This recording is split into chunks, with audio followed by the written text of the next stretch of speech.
29 minute. यह जनवरी 2025 की एक ठंडी रात थी। आन्या अपने अपार्टमेंट में अकेली बैठी थी, फोन पर बिना मतलब स्क्रॉल कर रही थी। बाहर सब कुछ शांत था और घर के अंदर बस दीवार घड़ी की धीमी टिक टिक सुनाई दे रही थी। उसे अकेलापन पसंद था, लेकिन उस रात कुछ अजीब सा महसूस हो रहा था। उसका फोन अचानक वाइब्रेट हुआ। एक नई नोटिफिकेशन आई, किसी ऐसे ऐप से जिसे उसने कभी इंस्टॉल नहीं किया था। 27 मिनट बाकी है। हैरानी से उसने उस पर टैप किया। स्क्रीन काली हो गई और फिर एक टाइमर दिखने लगा, 0.7 जो धीरे धीरे घट रहा था। आन्या के रोंगटे खड़े हो गए। उसने ऐप को बंद करने की कोशिश की, लेकिन वो बंद नहीं हुआ। उसने फोन को रीस्टार्ट किया, लेकिन टाइमर वही था, अपनी गति से चलता हुआ। 0025 12।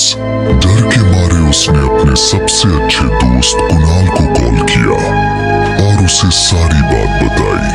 कोई मजाकिया ऐप होगा, कुणाल ने हल्की हंसी में कहा। डिलीट कर दो।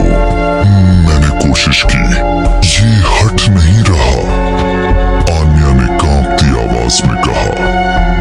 ये टाइम गिन रहा है, 0 पर क्या होगा? कुणाल थोड़ी देर चुप रहा, फिर बोला, ठीक है, मैं आता हूं, चिंता मत करो। 00:45 कुणाल के आने का इंतजार करते हुए आन्या ने कुछ अजीब चीजें महसूस की।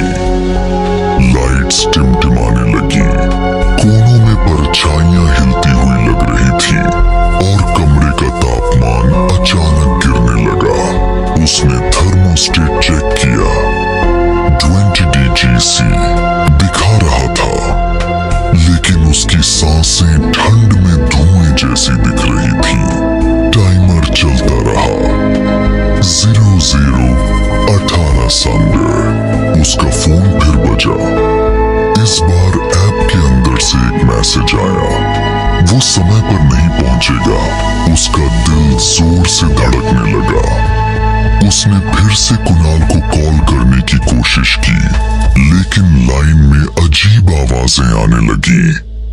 फिर एक फुसफुसाती आवाज आई, उसकी अपनी आवाज। टिक-टॉक। आन्या। डर के मारे उसने फोन कमरे के दूसरे कोने में फेंक दिया। फोन कालीन पर गिरा, स्क्रीन ऊपर की तरफ, और टाइमर अब भी चल रहा था। 00:15 अचानक दरवाजे पर खटखट की आवाज आई। वह दौड़कर दरवाजा खोलने गई, यह सोचते हुए कि शायद कुणाल आ गया होगा, लेकिन बाहर कोई नहीं था। इसके बजाय उसने देखा कि उसके अपार्टमेंट के अंदर की ओर गीले पैरों के निशान बने हुए थे, जो पहले वहां नहीं थे। दरवाजा उसके पीछे।